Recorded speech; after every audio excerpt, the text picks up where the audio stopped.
Hi everyone. இந்த குழந்தையோட பதிவை நீங்கள் நேற்றும் பார்த்தீங்க, முந்தானாலும் பார்த்தீங்க. ஸோ இன்றைக்கி இவளோட அப்டேட் என்னன்னு சொல்ல பார்க்க போனால், இந்த பிள்ளை வந்து மோஷன் போகாமல் இருந்திருக்கு. 3 days ஆகிடுச்சு. ஸோ என்ன பண்ணோம், நாங்கள் வயிறு வீங்கிட்டு இருக்கு, இன்டேக் எடுக்கல. டாக்டருக்கு கால் பண்ணி கேட்டதுக்கு அவங்க வந்து ஒரு மெடிசன் வந்து ரெஃபர் பண்ணாங்க. அந்த மெடிசனை உடனே மெடிக்கலில் வாங்கிட்டோம். நாங்கள் வாங்கி சரி அதை கொடுத்துருவோன்னு சொல்லிட்டு அதை கொடுத்துட்டோம். இந்த மெடிசன் தான் நாங்கள் கொடுத்தோம். 2 ml கொடுக்க சொன்னாங்க. பிகாஸ் 5 month கிட்டே இல்லையா கொடுத்தோம். பட் அது சாப்பிட்டோம், மோஷன் போகவில்லை. என்னென்ன ஒன்றுமே புரியல எங்களுக்கு. ஸோ ரொம்ப டவுன் ஆகிட்டா, தலைலாம் தொங்க போட்டுட்டான், அந்த பேஸ்கெட்குள்ளே தான் இருக்கான். ஸோ வேறு வழியில் இவனை இதுக்கு மேலே நம்ம ஒன்றும் பண்ண முடியாது சொல்லிட்டு தான் ஹாஸ்பிட்டலுக்கு கொண்டு போயாச்சு. அங்கே போனாக்கா அவனுக்கு வந்து 95% வந்து அவனுக்கு வந்து ஹீட்டே இல்லை.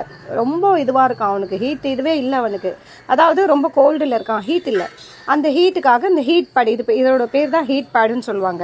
அந்த ஹீட் பேடில் அவனை 45 minutes போட்டிருக்காங்க.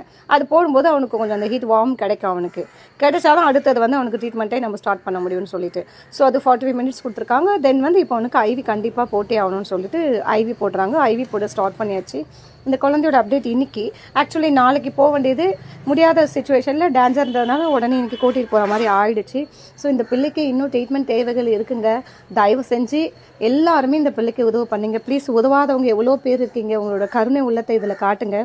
ஒரு உசுரை காப்பாற்றுங்க ப்ளீஸ். இன்னும் இந்த பிள்ளைக்கு நிறைய செலவு இருக்குங்க. நீங்கள் நினச்சா இந்த பிள்ளையோட உசுரை காப்பாற்றிடலாம்.